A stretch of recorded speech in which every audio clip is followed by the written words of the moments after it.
like to call the Maplewood Planning Commission to order on June 20th. Roll call. Lou Yang, present. Tushar Desai, present. Fred Dom, present. Paul Arbuckle, present. Tom Hazen, present. Approval of the agenda. Any corrections or additions? Chair and Commission staff does not have any amendments to the agenda as presented. Like a motion? Make a motion to approve as presented. Been a motion by Deshara, Second. second by Lou. All those in favor? Aye. Hearing all ayes. Approval of the minutes on April 18th. Any corrections or additions?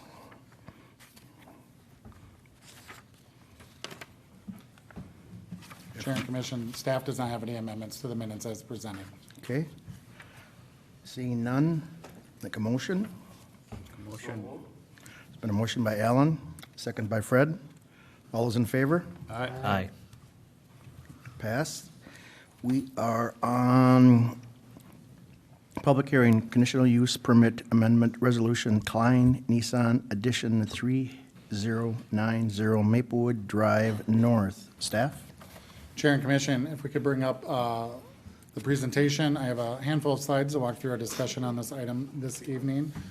Again, as the chair mentioned, we are looking at Klein Nissan located at 3090 Maplewood Drive North. They are proposing two building additions, one to its service area and one to its parts department. So to move forward, they are seeking city approval of a conditional use permit amendment and design review. Earlier this evening, the CDRB looked at design review and recommended approval. Tonight, you are looking at the conditional use permit aspect and holding the public hearing. The site is currently an existing car dealership. The site is guided by the comprehensive plan as commercial. The site is zoned light manufacturing and currently has a conditional use permit for its auto service and car wash functions. The addition to the north side of the building will be just over 2,000 square feet in size. The addition to the south side will be just over 4,300 square feet. That south side addition does expand southward to the point where part of the drive aisle and the curb line need to be adjusted to adequately provide for enough clearance for circulation around the building. So it does come closer slightly to the wetland that is located to the south of the site. There was a variance approved in 2002 that allows building and grading within 25 feet of, or up, you have to keep the 25-foot buffer from the wetland, so no grading, no building within that. The takeaway there is that both the curb line, the grading, and the building still maintain that 25-foot setback that's allowed by that 2002 variance. So there are no setback concerns to this proposed building addition. The building additions are orientated towards the rear and will be constructed of rock face CMU blocks and painted to match the existing building. There are no changes proposed to the front elevation of the building, and again, the design board had taken a look at the proposed building additions and materials and recommended approval. Staff did send a public hearing notice to properties within 500 feet of the site. We received one comment today, so obviously after the report before you was completed, the comment is up before you. It is from the property owner to the east. There is a dental lab located to the east, and again, this is from the property owner. He has concerns. He doesn't have concerns with the additions themselves, but just some of the parking that has continued to overflow from Klein Nissan on to the public right-of-way of County Road D Court. That is a dead-ended road that runs east-west to the north of the dealership. So it is a public street, so there is parking permitted on either side of that right-of-way. Obviously not overnight parking, but during the day it is permitted. However, there is a conditional use permit. So that if the commission wanted to entertain a condition about prohibiting parking from this area or something to that effect, that's your purview. You can discuss that with the applicant tonight. At this point, staff is not making that recommendation, but again, this is just something that was brought to us earlier today. With that, there is the building and the additions all meet the parking minimums by many spaces for this site. Obviously, a lot of those excess spaces then end up being taken by inventory. So that's something that we would encourage the the occupants and the management to address, to better utilize the site so that parking's not spilling off into the public right-of-way. With that said, with tonight's review with the Planning Commission and the public hearing, earlier this evening, the CDRB, both groups are making recommendations to the City Council, who will make the final decision on this project on July 10th, and staff is recommending approval. Staff can stand for any questions that the commission may have. The applicant is also present. So Michael, I know that we had, the addition was brought before us. So when we give the okay and then the city council gives the okay on that, that means from here on out, every addition, they can go within that buffer then, that distance closer? Because it's usually like 100 feet or something, so. Chair and Commission, so the variance that was approved in 2002, nothing's being proposed to change to that. So that existing 25-foot buffer that goes around the existing wetland, that's where they can build and grade up to, regardless of what you do tonight. So they can come back and make another proposal to come within that 25, up to that 25-foot buffer. That's established in 2002, and you're not being asked to alter that. So that was okayed then at that point, because normally, Correct. if they hadn't, this would fall within that realm now? Likely, yes. Okay, okay. You were talking about public parking, right of way and all that stuff. It seems to me that, are we talking about permanent parking or temporary parking?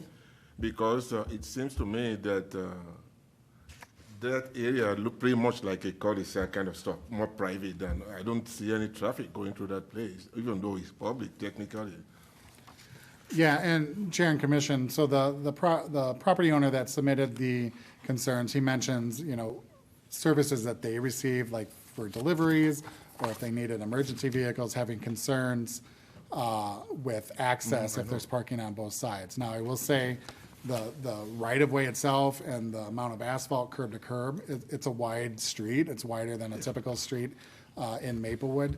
Obviously, with snow storage, it can narrow at times. So again, staff is bringing this comment because we received it. So if the commission wants to address it through its review of the conditional use permit, by all means, there's something that can be done. At this point, staff does not have a recommendation for doing anything different with the conditional use permit. Yeah, but for us to address it, what will be interesting is to know who are parking. Who are those parking in that area? Are they staff of Klein Nissan or? Chair and Commission, and perhaps the applicant can speak more to that, because I Okay. know we have a representative from Klein directly, that all we can go, like from the city stand, we can just make assumptions, because there's really nothing else there, that it would be employees, and it's not parking of inventory, because the city would address that very quickly if that was happening within the public right-of-way. So the assumption is that it's daytime use by individuals going to the dealership for one reason or another. So there's no rules about when we have that allotted amount of square footage for the industrial, for them to have so many spaces saved for employees? It doesn't matter how they're used. Chair and Commission, there are parking requirements for a car dealership, and they are meeting them by far, because it's a big parking lot essentially, is most of the land use, but they're also using it for inventory. So I think it's reasonable to say that perhaps inventory could be taking at times spots that would otherwise be set aside for parking for employees. So there's no designation that. No, Chair and Commission, there's nothing that the city requires in terms of designating a spot only for this specific use. Okay. We open it up. Did the representative want to come up then? Hi. Hi. My name is Pam Guilford, and I'm the director of Klein Nissan. What's that, Alan? Oh, go ahead, go ahead. Yeah, we were in a second, and we were talking about the parking, and no parking over here in the public right-of-way. I'm just wondering, for future purposes, are your employees the one parking on both sides of that street, or who are those? It is Conroe strictly D. employees. Your employees? Yes, So you don't have a dedicated area for employees we do within? not, no. Okay. It's typically inventory and service, customers until they pick their cars up. How often have you had an issue with employees not finding parking on site? Not finding parking on site. We typically don't have an issue with, it's plenty. And it is a wide road, and it doesn't even really, they don't even really go all the way down. Yeah. It's a dead end at Yes. that point, so, yeah. At the same time, the expectation of everybody who builds a building in Maplewood, there is a requirement for a certain number of parking spots with the understanding that some is for the employees and then some is for the visitors, your customers that would be coming to buy the automobile. I'm sure you are making sure you are keeping enough spaces open for your customers, but the employees are the ones who are going out on the street and parking in front of the dealership as well as on that side road. Correct. And Correct. so the question comes back, and like the dentist's office is saying, we ask them to provide adequate parking for their employees and customers. We would expect the same from Klein Nissan, but apparently Klein Nissan is choosing to occupy those employee parking spots with inventory, so the employees are being asked to go out and park on the road. Correct. Depending on inventory levels, which we all know with the automobile industry is low now. So that helps with the parking out in the street as well. But I noticed that pretty much every weekend, you see your employees parked on the street. We try to park on the side, especially on the weekends, so that visibility is better at that point. So on the side, on the dead-end street. Right, which goes to the dentist's office. Correct, because we don't have quite as many employees, because we have limited service staff, and sales is there, of course, and we have no office staff Right. on weekends. Yeah. Right, so that's what I'm seeing, that area is always busy on the weekends. I don't have the opportunity to look at it during the week, but during the weekends, I definitely see that side parking of that dead-end road is always occupied with Nissan employees. Correct. Yeah, it's always packed, even in front out there is always full. Is it? Yeah. Okay. And do we know if the dentist's office is open on weekends? Chair and Commission, it's not a dental clinic, so my inclination is that it's not, but I don't know their hours for sure. And I should point out, there is a distinction between County Road D and then what's perceived as the frontage road. So when Highway 61 and County Road D, all those improvements happened several years ago, our Public Works Department, there is a belief that that service road actually is dedicated to Klein, and that they had paid for those improvements at that time. So really, our conversation is focused on County Road D Court. And so it's not so much the perceived frontage road in front of the building, but the public right-of-way that's to the north that runs east-west. So we are really referring again to that same dead-end road that goes to Correct. that dental business. Correct. And again, that's Planning Commission's purview, but, it's completely reasonable if you thought that there should be a condition that talks about employee parking and the use of the public right-of-way, that would be what the Planning Commission, what their desire is to forward to the City Council, but, doing or added condition or not, both opportunities are reasonable outcomes from the commission tonight. Do we know if the fire or ambulance, those types of the conveyance have enough space to go through if they had to go to the back or not at all times? Chair and Commission, we have no reason to believe otherwise. So again, it's not, parking is allowed on both sides. It's a wider street.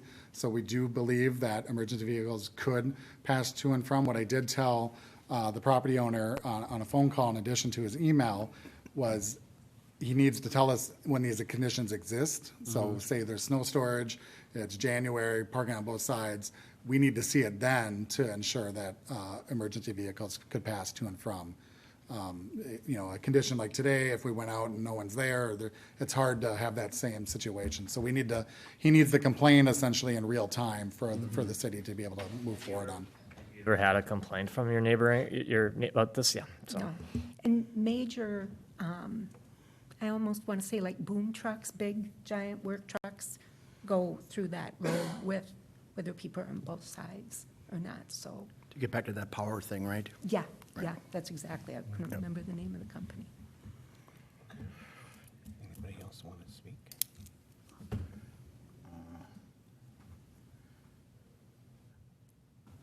was trying to think if there was anything else, but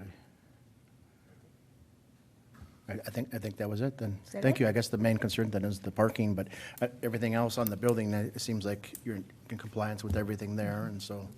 I did one other notice too, that when they unload the new vehicles too, that they need to be careful where they're doing that too, because I've seen they've been out on the road with that too, even out on 61. There's a slight indent that they should be pulling in. The whole goal is we try to get them off the truck with the aid of the driver, and we always send lot support out to assist. So the minute they get those trucks or the vehicles off, the truck can leave, because it's.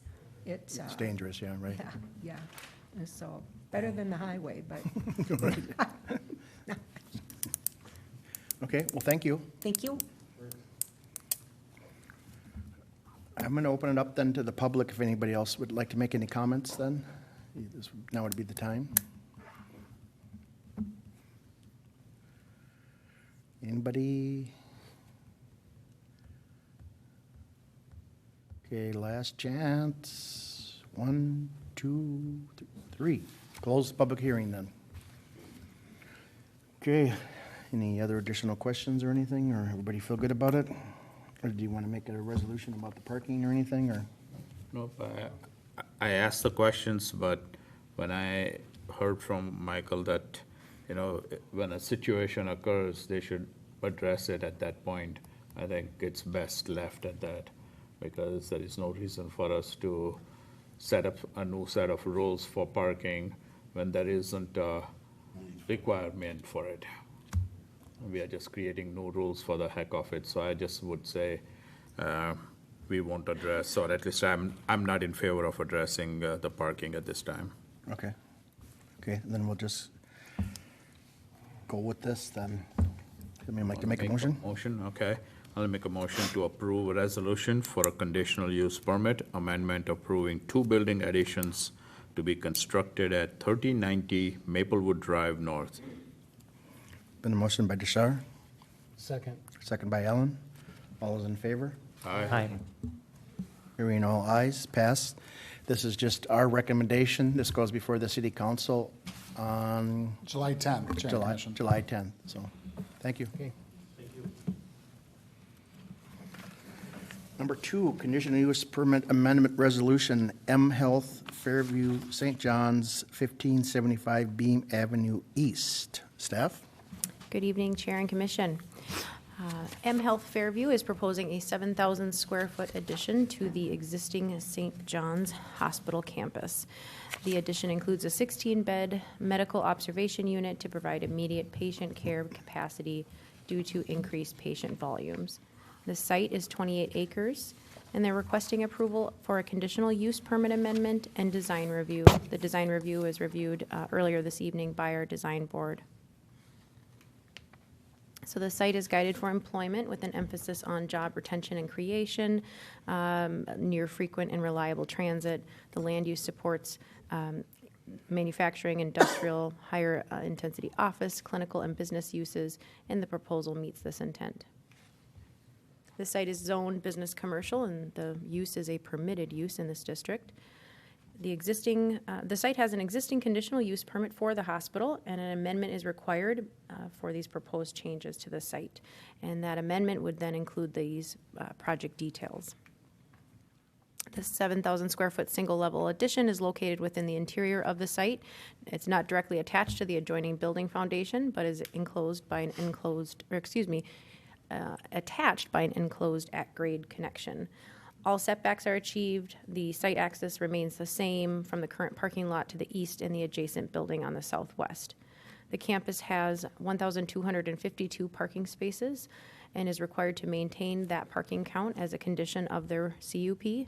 And as part of this project, the parking capacity is not changing. They're not adding or removing any parking, and there's not an anticipated increase in a need or demand for additional parking. Here is the site. The darker gray area, you can see the proposed new building. It's in the shape of a T. On the lower portion of the T, you can see where it connects to the existing building there. Site perspectives showing the proposed building in relation to the existing building there. The building will have high-quality, attractive materials complementing the overall site. Proposed cedar architectural wall panels with staggered seams in a espresso color, black aluminum framed windows, and the building is one level, 12.8 feet in height. Elevations, again, I won't go through, I guess, all these details unless you have questions on them. These were reviewed by the board earlier. There is a mechanical system yard on the south side of the addition, which is going to be screened so that it's effectively 100% opaque, not visible. The site is, as part of this project, there'll be some tree removal, replacement, and some landscaping. The plans will need to be updated to achieve the recommendations and requirements of our environmental planner and natural resources coordinator. We sent notification to the properties within 500 feet. There were not any comments that were received from anyone that received those notices. We did include the engineering and environmental staff review report in your report. The CDRB, again, reviewed this earlier, approved the design plans. The Planning Commission tonight, you were looking at the conditional use permit amendment. And the City Council will review this on July 10th. Staff is recommending approval of the proposed project. I used the same PowerPoint here. If you look at the recommended action PC parentheses there, that is the motion. Otherwise, we can find that on the page number for you as well if needed. Happy to answer any questions that you have, and I know our applicant is here as well. Is there a time where we have to start worrying about pervious and impervious surfaces? That's, For this project, no, there's no like wetland or anything directly adjacent to it that would trigger any additional requirements other than they are required to produce a stormwater management plan and maintenance agreement with our engineering department. So that's all outlined in that engineering staff review memo that's included in your report. So there are going to be requirements, but there's no concerns about what they're proposing. okay. This is beyond my scope, but the 4-foot crawl space underneath there, is there any kinds of codes that require, because enclosed areas? I know it's not really a question I'm asking, but I know that all these OSHA rules are concerned about this enclosed area, but. That is, Chair and Commission, I am not sure. So you're asking about a specific building code or? Yeah, like I say, it's beyond our scope. And how it anyhow. applies? I'm just concerned that. Yeah, I mean, I know it will have to meet the Minnesota State Building Code, and our building official will review that for sure. Yep. You indicated that, I'm just kind of, maybe in terms of definition, you said that this proposed building is within the interior of the site. What site are we talking about? Jones Health Fairview site? Yeah. The That is courtyard kind of. bounded east, west, north, and south kind of stuff? Yeah, Chair and Commission. Good question. It's a little complicated. So at the top of the slideshow, I should have pointed this out, I apologize. You'll see outlined in red is kind of the overall site of St. John's Hospital campus. There's different parcels within there as well, but the overall site is outlined in red. The area where this project is proposed is outlined in yellow there. I tried to kind of draw an approximate shape around the project site. It's further detailed in those civil plans. But that addition is in the interior of the site. It's not, visible from a beam, really, or that's what I was getting at there. Okay, all right. There's no removal or addition of trees? There's no beautification or whatever it is? There There's tree are, yes, there is tree removal, I believe 21 trees. On this Shauna's one. report, that she talked about the calibers. Yep, and Yep. So there'll be, they are required to submit some updated plans to Sean and Carol from our Environmental and Natural Resources Division. Are there any concerns about this being in the North End District now? Is there any things that we have to change or anything, or that doesn't do anything with our new rules? Well, this site specifically is not, that actually it ends there. I thought it went all the way to Hazelwood, but it doesn't. No, Okay. no. This site is, like I said, it's zoned to allow for this. It's zoned, or its land use is employment. The zoning is business commercial. So the north end designation doesn't go this far west. It's just over to the east there. You can kind of see it on this map here where it's like a darker purple. Oh, okay, yep. Directly east of this parcel. That's where there's like a little jog of the north end district, Right by the north of the old, including the east of shopping the- center East of the there. library there, right? Yep. Any other questions? Did the representative want to come up for a second from?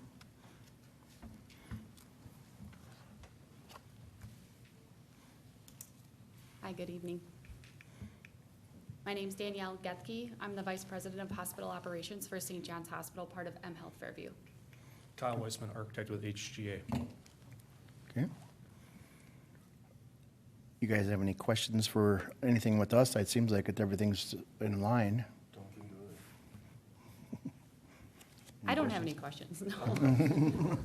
I thought somebody might have a question. We don't. Anybody here? Just a quick question on this. The patients that come in, are they going to be parking their car there and coming in for this particular application? Or are they taking buses, people bringing them in? So they may park their cars. We also have Metro busing on our site, so we do have a Metro bus stop currently on our site that is underutilized. However, it does have a stop right across from there at the 1600 building, which is part of St. John's Boulevard.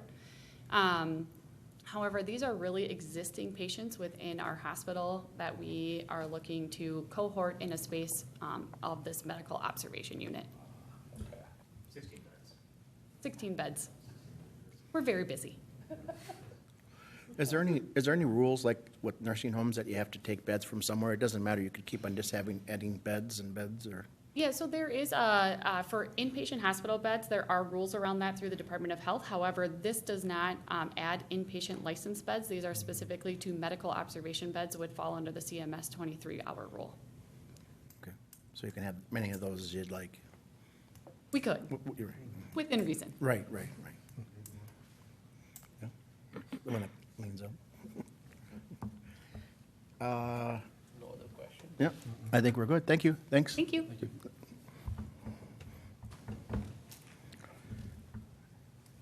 Somebody like to make a motion or any other questions? or- Open it up to the Oh, public. I'm sorry.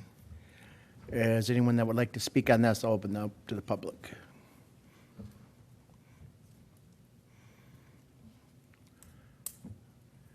Okay, last call. 1, 2, 3. Okay, close the public hearing. Okay, now we can make a motion.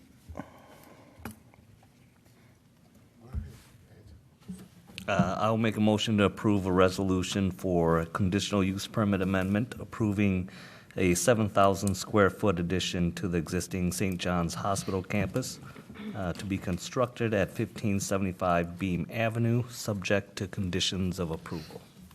I'll second that. Motion by Lou, second by Fred. All those in favor? Aye. Hearing all ayes, passed. This is just our recommendation, and this will go before the city council on July 10th also? Okay, That's correct, July 10th. July 10th. Okay, thank you.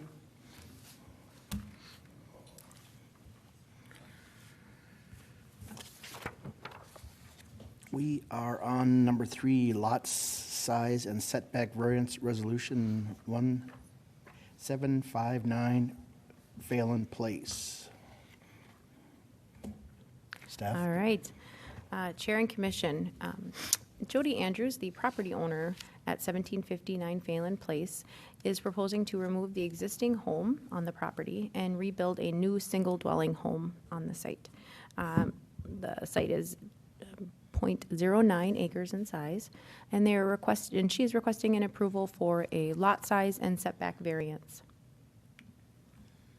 The site is guided for low-density residential. The land use supports densities of 2.6 to 6 units per acre in this land use category, and it allows for attached, detached single-family homes, townhomes, and two-family homes. So the proposal to rebuild a single-family home on the site certainly meets that intent of the comp plan. The site is zoned R1 single-dwelling residential, and the proposed use of the site is a permitted use. The property size, the lot area, is non-conforming to current lot size standards. The parcel is 4,783.7 square feet in size. The city's ordinance for single-dwelling residential properties requires a minimum lot size of 10,000 square feet today.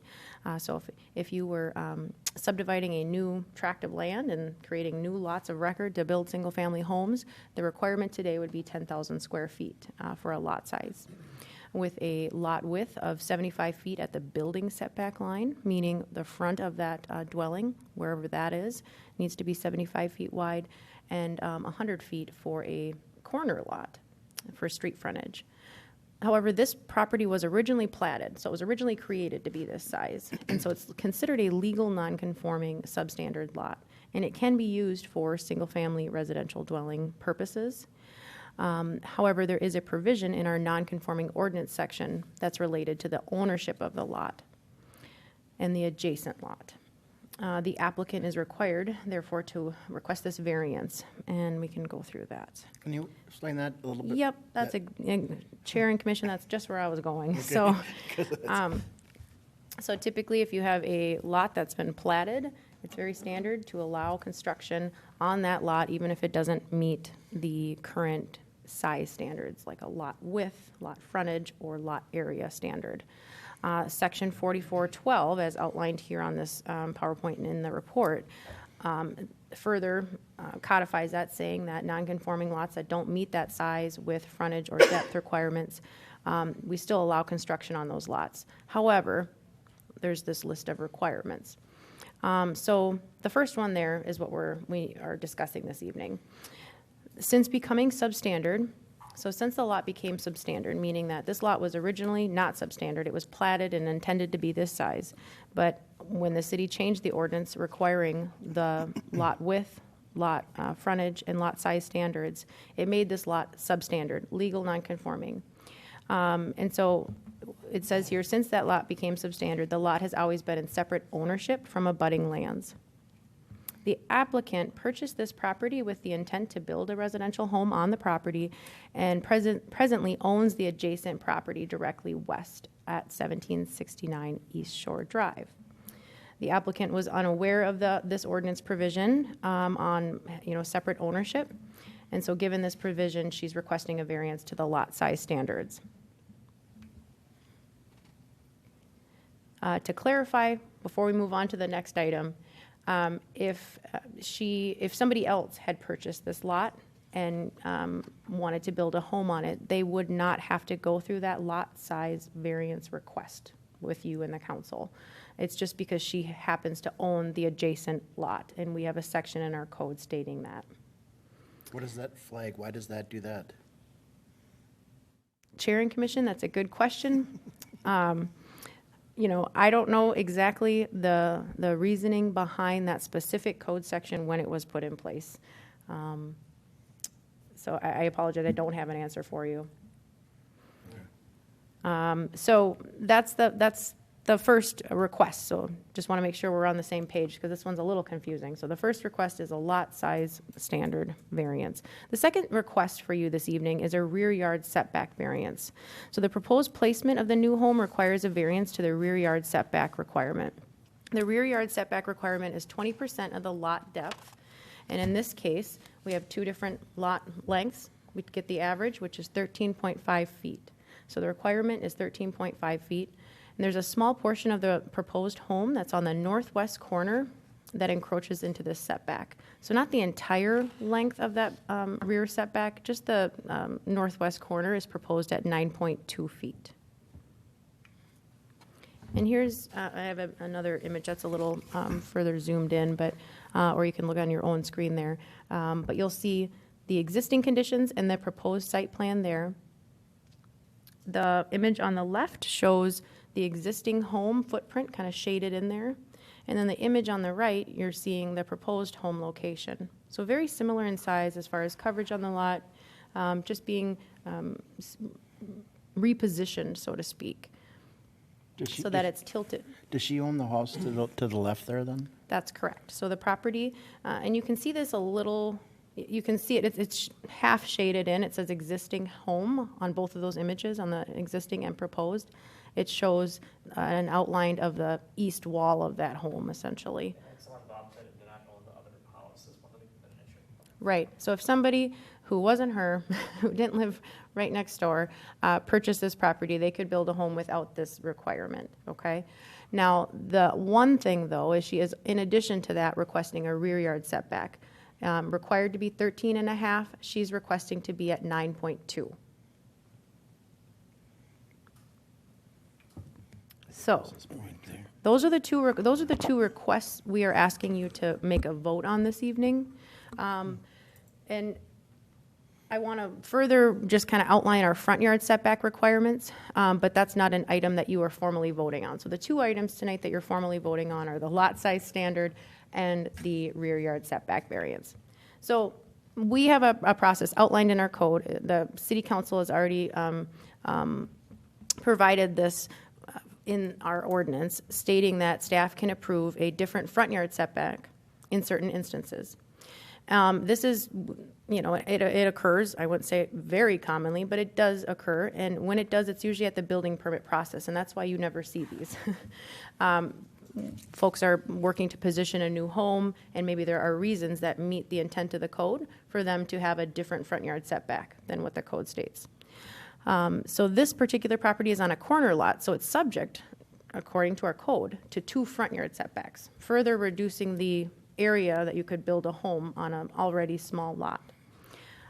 So again, the code allows staff to review and administratively approve in certain instances, and there isn't a variance required. And these are the standards that we are to look at. So it's not going to affect the privacy of the adjacent homes. It would, you know, save a natural feature. It's necessary to meet other state or federal regulations, pipeline setbacks. It's necessary for energy saving, health, or safety reasons. It only needs to meet one of those standards. So if any of these situations apply, staff can consider and approve administratively a reduced front yard setback. So she is requesting reduced front yard setbacks along Sophia and Phelan. Obviously, if you're looking, you know, she's showing 14.7 on the north to Sophia and 12.5 to Phelan Place. Again, the minimum starts at 30. Staff is comfortable with those proposed reduced front yard setbacks. So she's on the east lot line, 12.5, on the north lot line, 14.7. Presently, those setbacks, so on the east lot line, presently it's 6 feet. On the north lot line, it's not really changing, 14.4 to 14.7. One thing that's good, though, about this proposal, in addition to those increased setbacks, is that the garage and the driveway are being moved to the south end of the home, farther away from the street intersection. Right now, it's currently 6 feet setback. So it's really, improving that visibility along Phelan Place and Sophia Avenue roadways. Again, staff is comfortable with the proposed positioning of the home.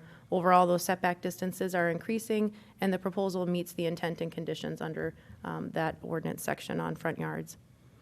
So again, lot size and rear yard setback variances.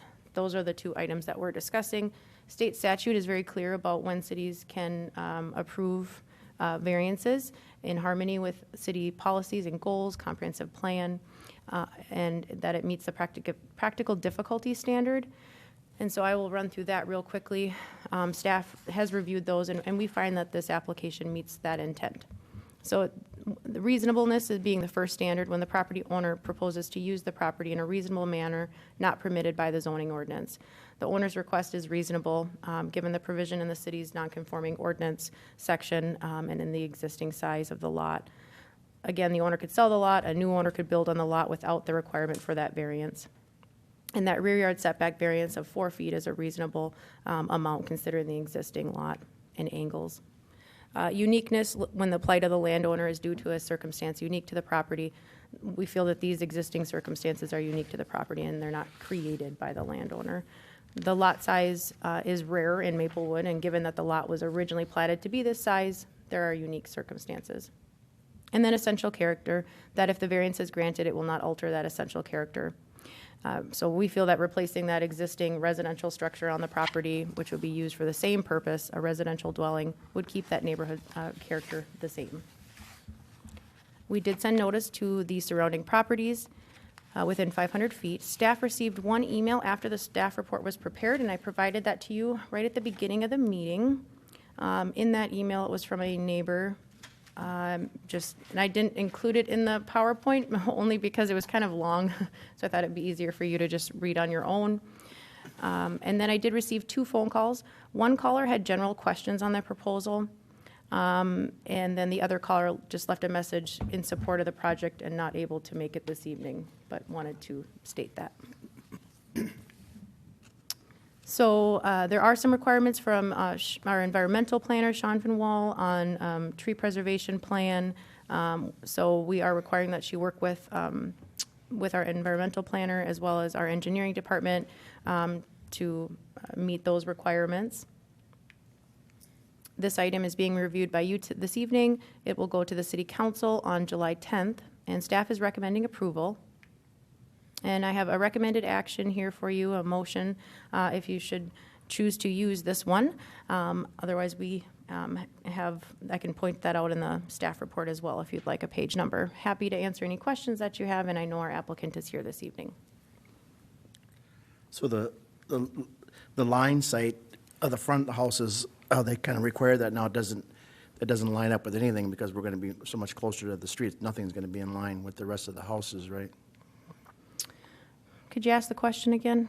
When you look down the front of people's houses, they're usually all in line. Mm-hmm. So if you were to look down 3 houses down, look down, this one's going to be way set towards the street, right? Well, Chair and Commission, if you look here, it's kind of an interesting street as it is. I could pull up a bigger overview map and you could get a better sense, but yeah, it is mostly garages, and this particular stretch of Phelan Place, it's a small stretch. You can kind of see it better here, if you can imagine. See this little triangle area, most of what abuts this road is garages. But this one here, you can get a better sense of where those existing structures are. And if anything, the main difference here is this, if you look at how it is placed now, based on the current conditions and now the proposed conditions, it's being shifted northwest. The whole building kind of being shifted northwest on the top and on the bottom being shifted southwest. So it's effectively farther away from the street intersection, which is a good thing for visibility and for the driveway location, because right now it's right on the corner. And really the setbacks are increasing from what it is currently. It's also decreasing in height to a 1-level home. So overall, I think, impact visibility on the site is being improved, if that's the concern or the question.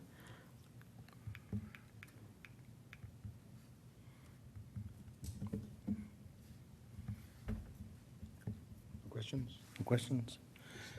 Did the homeowner like to come up then?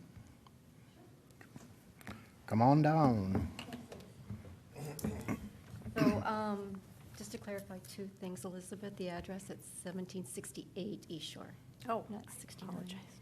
And then the home that is owned on East Shore right now is jointly owned between myself and Burton Beavers. I solely own. What's your name and address, so for the record? Oh, sorry, Jody Andrews, 1768 East Shore Drive, Maplewood, Minnesota. Okay, My apologies. So, thank you for your great explanation. So we're very excited for the opportunity to build this home. We plan to live in the new home. The home that we're currently living in is meant for a relative, for their retirement home. And that's always been the plan. So for that you home that are we going to bought. sell the other home then? No, no, the home on East Shore Drive is meant for a relative Oh, okay. or their retirement. Well-deserved. And when, very well-deserved. And when the property behind us came up, it was just an opportunity to be close to that relative in their retirement so that we could help them and then be close by. So we looked at it as a golden opportunity, Burton and I, to help a relative in their golden years, if you will, who's not yet ready to retire, but is 70 years old at the moment, and I think that day will come. And we're very, very excited. I worked a lot with Elizabeth, coaching me and informing me, and I believe, moving the driveway is very important because it was very dangerous. We don't use that home and never have. We always wanted to tear it down and rebuild. And then some of my neighbors are here in support, moral support for me as well, and Burton. Okay, good.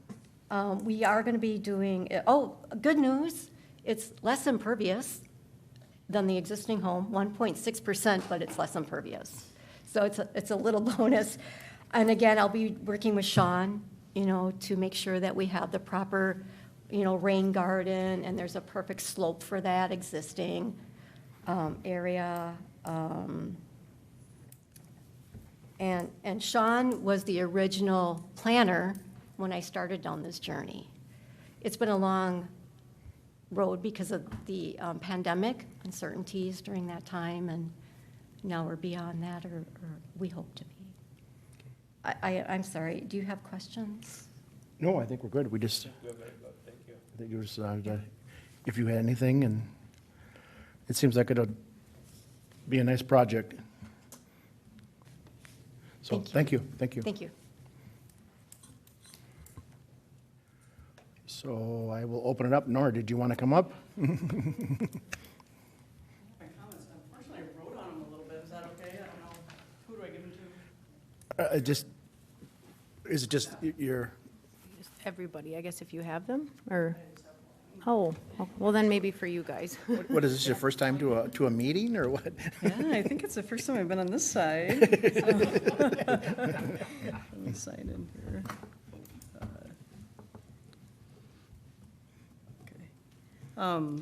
Good evening, Mr. Chair and committee members. My name is Nora Slawick, and I live at 1756 East Shore Drive. And you all know I'm the former mayor of this wonderful city. I don't know if we can put the map up to give them the reference of where 1756 is. So my property borders the other two properties, and it is the only property that borders to. So you see the triangle there, that Jody owns, and then Jody and Bert own the house in front, and then the house with the white truck, that's my house. Oh, okay. And so that whole property line now is bordered, which is unique, right? So I thank you for your service on the committee and the opportunity to say a few words about the lot size and setback variance resolution for 1759 Phelan Place. I appreciated the public hearing notice that the neighbors are welcome to attend and participate in this meeting. I have talked to my neighbor Jody, who you just met, several times about this new home proposal and its design, and she has patiently answered my questions. And I talked to Elizabeth Hammond from city staff, and she's also been very helpful. Because, we are the neighbors adjoining directly, I just wanted to raise some concerns. And I think, we've been watching this for a couple of years now, so just to let you know at least what one neighbor has on their mind. I know the property owner has done extensive outreach with the neighbors, and while we feel that the city sees this as reasonable and we feel informed, we just want to raise a few concerns. One, we are concerned about the small lot size. This will come right now, I think it's within 5 feet of our property line, and the one variance brings it a little bit closer. Maplewood does require the minimum lot of 10,000 square feet, and as you know, the actual lot size is 4,783 square feet, so it's half the minimum lot size now required. And then my husband Mark and I are concerned about the elevations. So these are maybe questions that staff we can talk to you afterwards or after this. But if the elevations are not done correctly, then our backyard could become a swamp after a large rainstorm. So basically, they're a little bit higher than our yard. And so we're concerned about the moving of the house and the rebuilding and kind of how that will work. So how does the city ensure that drainage will be done correctly? I'm also concerned that we haven't seen a final design of the house. I know it's not required, but there's a photo in the packet, but it's hard to see what the final design will look like. So when does the city require the final design to be reviewed? We just like to kind of know that so we could see that at the appropriate time. And last, and this is the question when somebody's phone going off. It's with the owner having two lots next to each other, right? So the ordinance says that it's supposed to be two different owners, but now you have one person that's going to own part of both, who's going to own one house and part of another. Is there a possibility that properties could be combined? So if they came back for a zoning variance on that, has that ever happened in Maplewood? Do we do any kind of that combining of lots? And so that's a concern, because then if they ever move and then someone comes, takes the two homes down and builds a giant home. If you don't know, across the street that you see there is Lake Phelan. And so it has a beautiful view. We love where we live. We love watching the wildlife. We love watching the people walk past. And I know my neighbors do too. But we're concerned about those two adjoining properties and how that might work in the future. And so that is it. I know you have a full agenda for this meeting, and I'm hoping city staff can get back to me about my concerns. So according to the survey here, on the house on top of foundation, it's going to be 1.3 higher than the grade which is there now, which is kind of just southwest of the property there. There's kind of a grade elevation there, so it's going to be about a 1.3 above that. So it'll be a little higher. Right. Right. So then they'll make sure the drainage can go, I think it goes down Phelan Place. There's a lot of grates that it goes into, right? Stormwater grates. Which way does the water flow now? Well, that's what I don't know when it comes in their backyard. I'm not sure, but we definitely. Where does your water flow? Does your water flow? Our water flows back to the sewers or out to the lake. I'm not exactly sure, to be honest. Okay. I haven't. This Lake Shell Drive. Yep. Yeah, that is the emptying point for all those houses. Yeah, but her grade goes to two streets here, so the water could crown, or it could go to this side or this side. Yeah. So that's why the concern is if this is going to run over here down towards the house. Yeah. So. And that's because it's lower lying. And right. So if as long as the city can guarantee in the.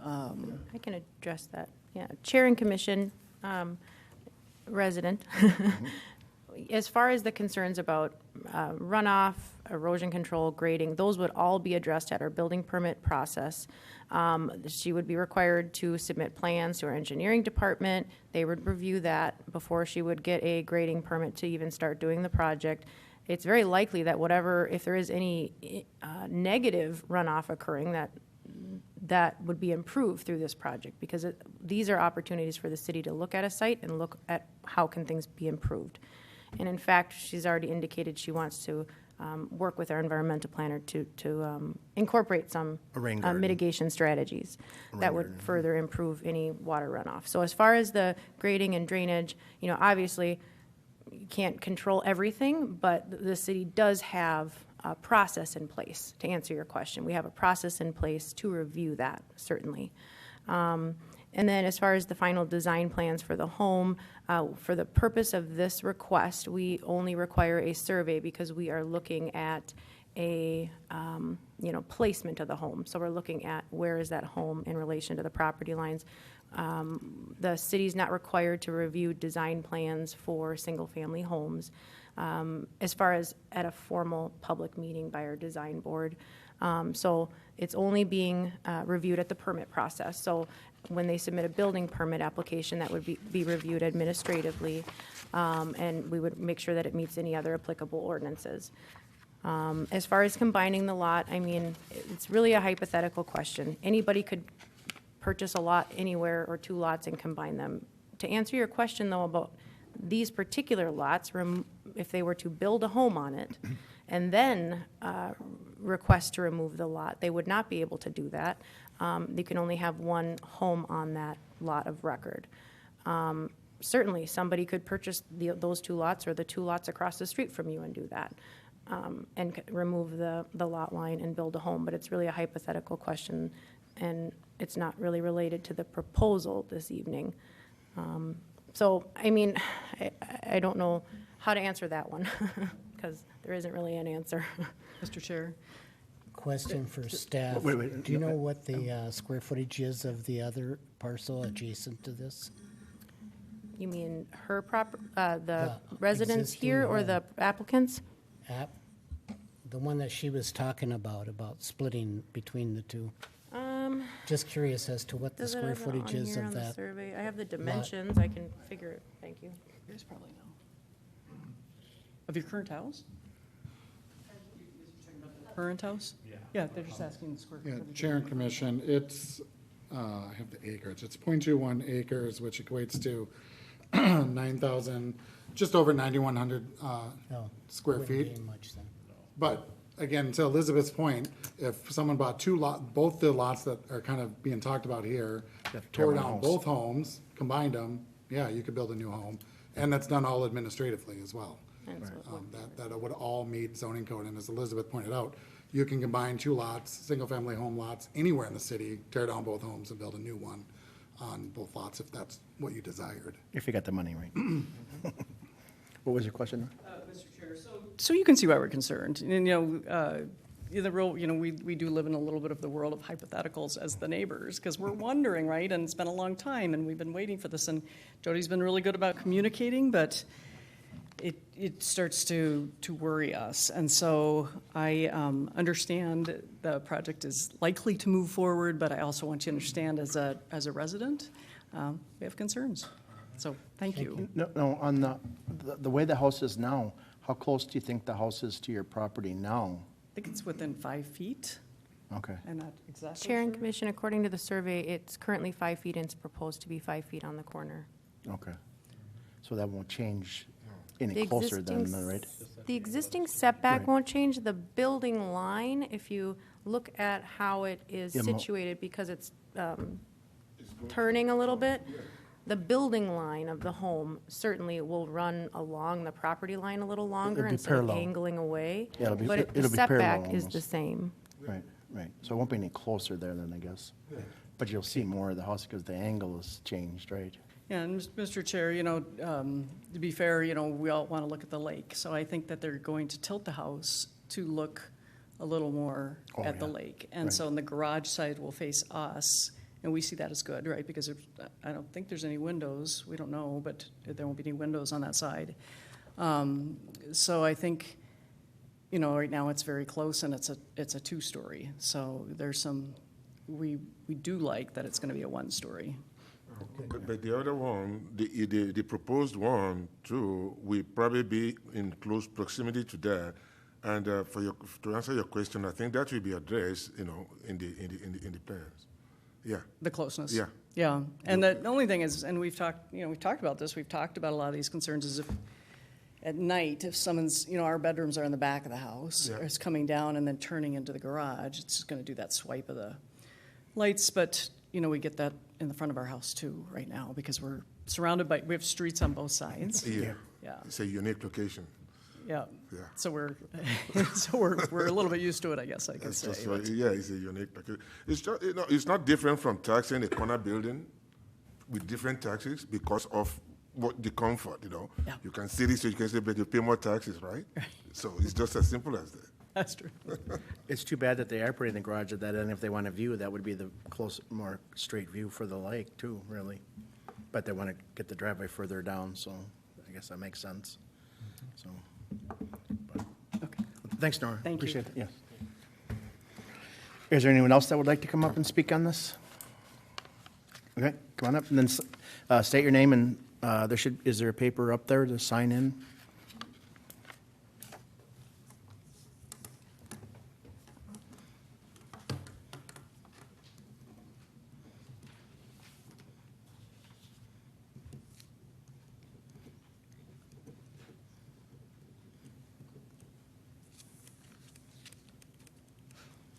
Kim Schmidt, 1800 Phelan Place.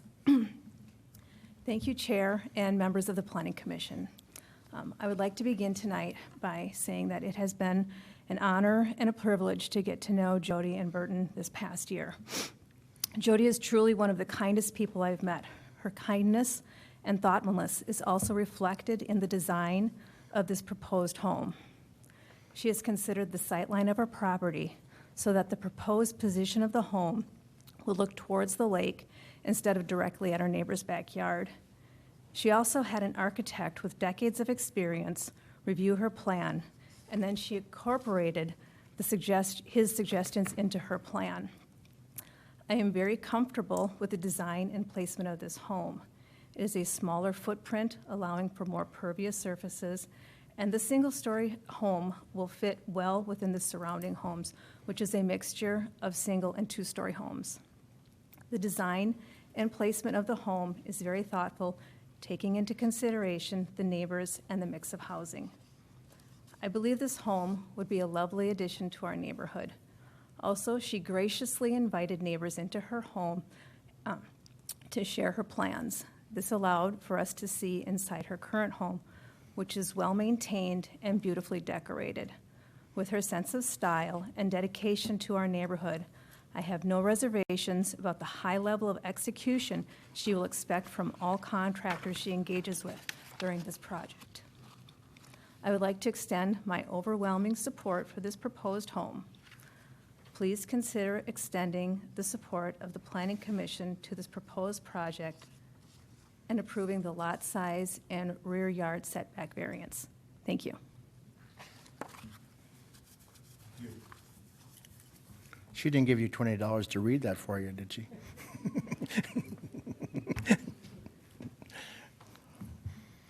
Is there anyone else that would like to speak? Come on.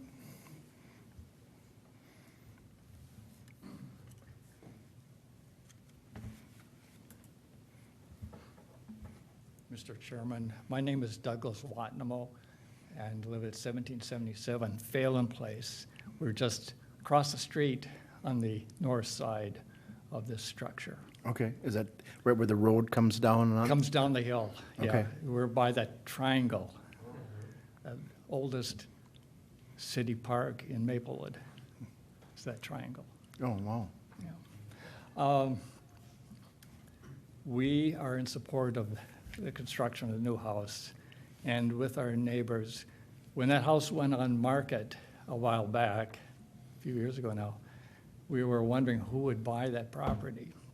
And then when you heard when Kim was buying it, we were very excited because they're good neighbors.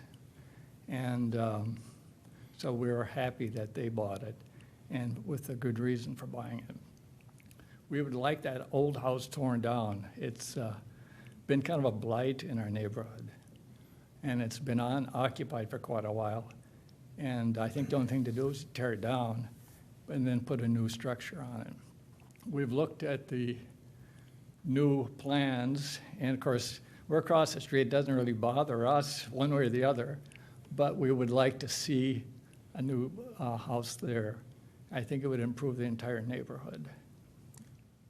So we'd be in support of it, yes. Thank you. Well, they could tear it down and extend the park over there too. Yes. Right. Thank you. Mm. Is there anyone else that would like to speak? Anybody else? Last and final call. Okay, public hearing closed. Thank you. Need a motion or any other questions or? Like to make a motion? Okay, go ahead, Alan. The motion to approve a lot size and rear yard setback variance resolution for the property located at 1759 Phelan Place, subject to certain conditions of approval. It's been a motion by Alan. I'll second. Second by, I don't know your name quite yet. Tom. By Tom. All those in favor? Aye. Aye. Hearing all ayes. This is just our recommendation. This goes on July 10th too, right? July 10th to the City Council. Okay. Thank you. Good luck.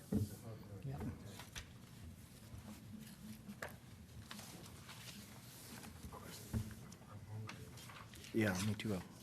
Did you bring snacks? Number 4, how do you say that? No way? No way? No way? New way. No way. Alliance, 200 White Bear Avenue North. A, comp plan amendment resolution. B, zone map amendment ordinance. C, conditional use permit resolution. Staff? Thank you, Chair and Commission. As mentioned, we have an application from New Way Alliance looking at 2000 White Bear Avenue. This property is currently owned by Ramsey County, and it's the home of the former care center, which was closed last year. And New Way Alliance is proposing to purchase the building and occupy it with an adult residential treatment center. As the chair mentioned, there's 3 items that would need to be approved for this project to move forward: a comprehensive plan amendment resolution, zoning map amendment ordinance, and a conditional use permit resolution. We'll walk through each of those items. I do want to make mention of the comprehensive plan and the zoning map amendments are really items due to the fact that it's been in public use and public ownership. So it doesn't have any kind of guidance or zoning for anything but being used by a public entity. So I just want that to be in context as you consider your decisions and recommendations tonight. Is that why it was designated a commercial office site, or? Correct, and we'll get into each item as to moving forward, what the recommendation would be. But again, just the history of it, public uses and those properties have been zoned and guided in a different way than really anything else in the city. And so when there's a proposal then for it not to be used as a public use and by a private ownership, there's something that needs to be accounted for then in our official controls.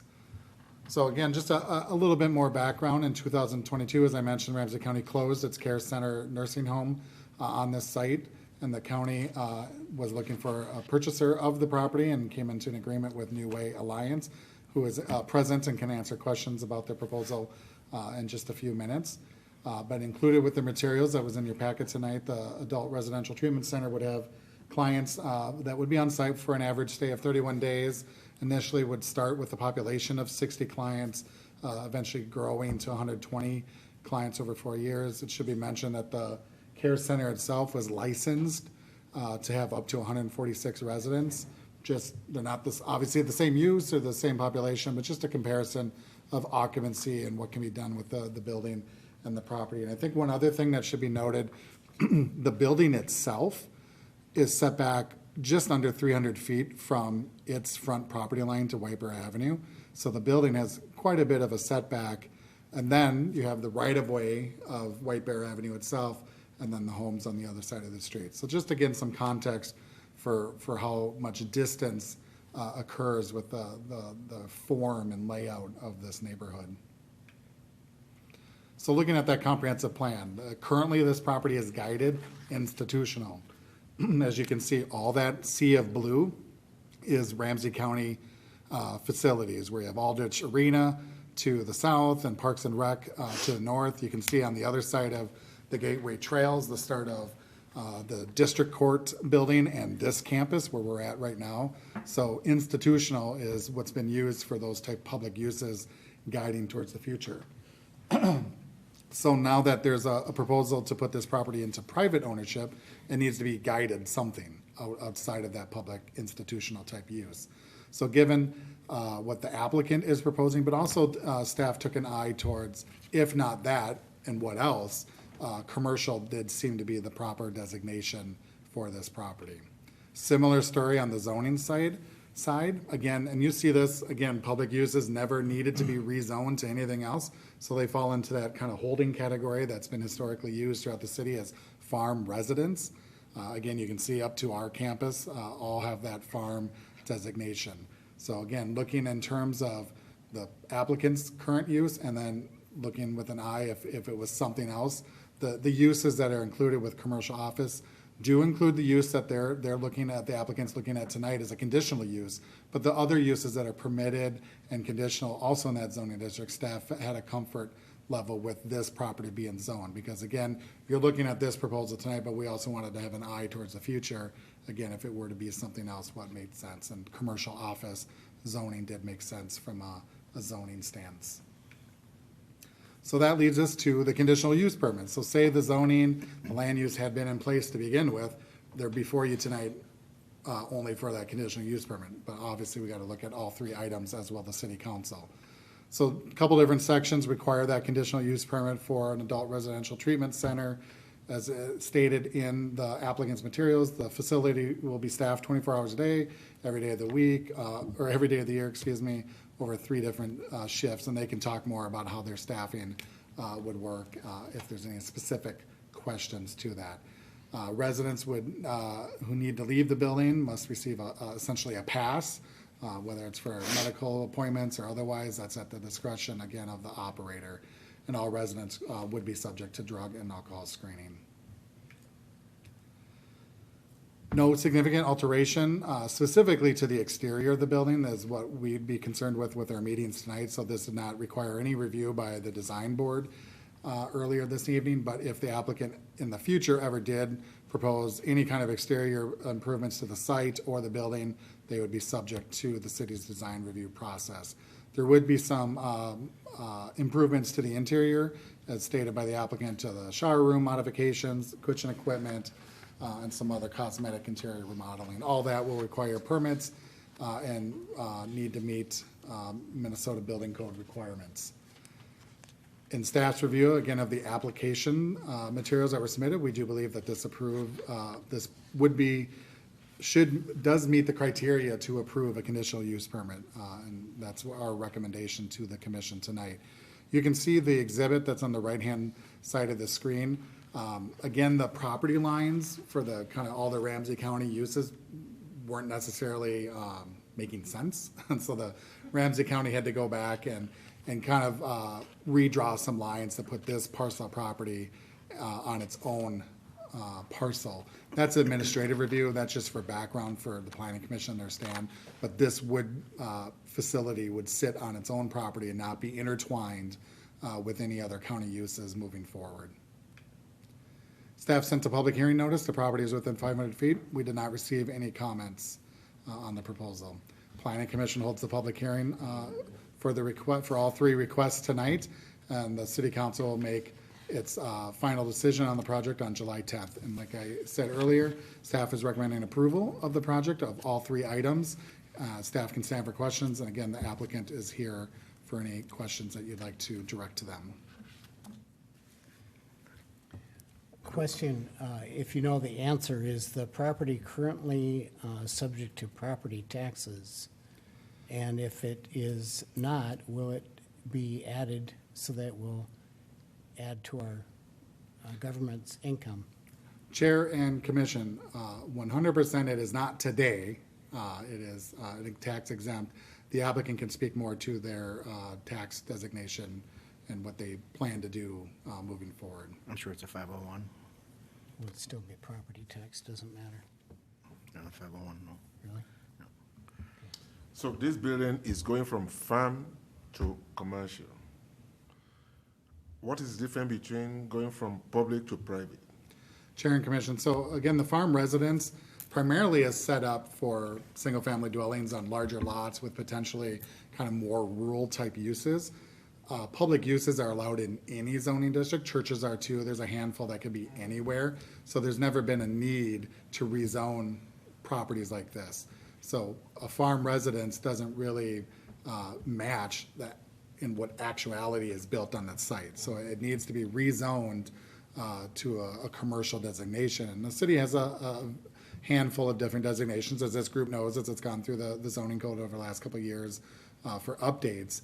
And again, looking at what zoning district would make sense, again, with the mixed-use residential properties to the west across the street and the other county uses that's what's surrounded on the other 3 sides, staff feels and is comfortable with the commercial office designation. So light industry or any of those wouldn't, it would be too.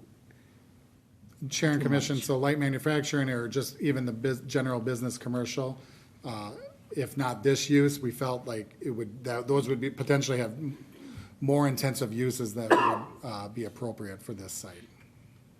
There's more uses with this designation than with the other ones. It's more flexible, right? This one has a more narrow set Oh. of uses than what our other commercial districts could potentially have. Is that good or is that bad? To me, it seems like you'd want to be able to have flexibility if it did change, but we don't want that to be that. We want to kind of keep this as selective, right? Chair and Commission, so this isn't the only use in the district. There's, office, medical facilities. There's a handful of uses, but it doesn't open up like the business commercial district essentially is anything the city allows. Right, Outside of some right. industrial type uses. So again, we're factoring in the existing fabric of this neighborhood. Again, the county facilities and what's across the street. And we don't feel that this time, based on what else is going around the site, that a general commercial district makes sense, but more of a narrow, tailored one. There would be other uses that could occur on this site, though. Right. And if they could change that if somebody came in and go through the same process. Correct. Chair and Commission, anyone can petition the city council, consider rezoning their property. Right. Is there any concerns about the women's shelter around the corner? Chair and Commission is related to this proposal? No. Because it's right in there, they're almost connected, almost. Chair and Commission, yeah, that's, we know that there will be other users and uses that are surrounding the site, but the applicant can probably speak more specifically to the measures that they provide for security on their site. But, yeah. Because that's my biggest concern. No. Did Representative want to come up then? Good evening, Chair and Commission. Thank you for having us. My name is John Miller. I'm the Chief Strategy Officer of New Way Alliance. I have a number of colleagues here with me, and I may call on them to answer any of your questions that may be more appropriate to their areas of expertise. Did you want to answer Fred's question about the property thing? Because I know you're going to be a 501. We are a 501, and so we are actually a public entity by statute and serve the public's interest. We can apply for a tax exemption, but we don't always. So that isn't an automatic, and certainly the process isn't automatic either. So we've yet to determine whether or not that's necessary. If it was part of the process and be deemed necessary, we would waive the right to that tax exemption. Okay. How many other facilities do you have around the states or? We have 14 in the state of Minnesota, from Mankato and Rochester to the south, as far north as Duluth, stops in the Twin Cities along the way, St. Cloud.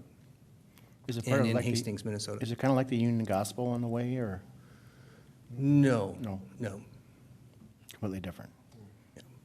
And not like Team Challenge then, or any of those like that either? They serve a similar client. Without going into too much detail, the kind of arc of care, if you would, we serve what we would refer to as a medium intensity residential program. Currently in Hastings, Minnesota, we operate on the Minnesota Department of Veteran Affairs campus there.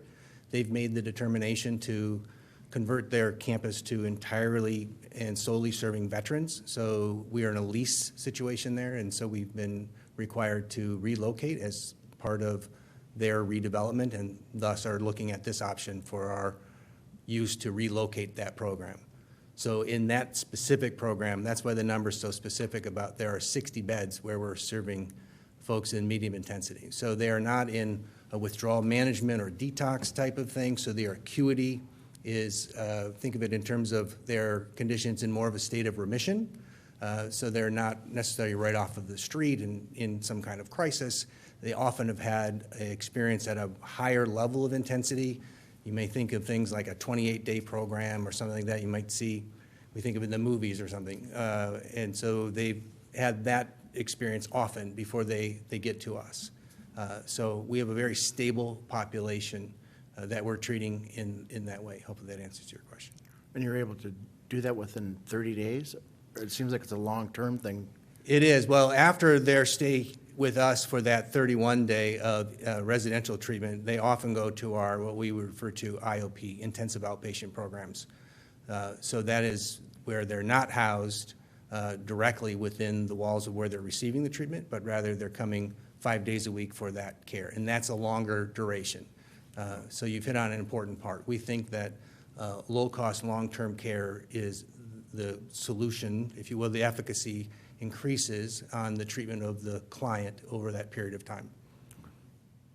Are there any concerns about the women's shelter near you, or are you aware of No, that? again, because this is a very stable population, we don't have those types of concerns, and no one is there by order. So people are free to come and go, notwithstanding our, as Michael had mentioned, the passes to leave the building, et cetera, and that's to make sure that we're keeping track of everybody, et cetera. But I don't have any behavioral concerns with those adjacent tenants. Okay. Correct. Yep. That's right.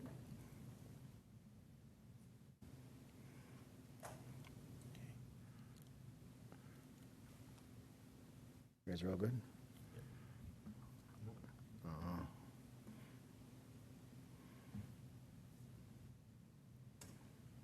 Okay, yeah, I'm trying to think, I think you answered everything. Great. I think it'll be helpful. It's nice to have that facility back up to some useful building again, so. Great. Thank you for your comments. Okay, thank you. Did anybody else like to come up and speak, or? Don't want to say anything, or just? Yeah, there you go. You want to be a patient?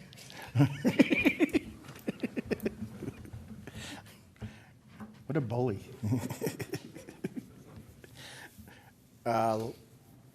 Last call. Last call for the public hearing. Seeing none, public hearing is closed. Like to make a motion? Go ahead, Tom. I'll make a motion. Thank you. Tom, yes, thank you. I'll do all three then.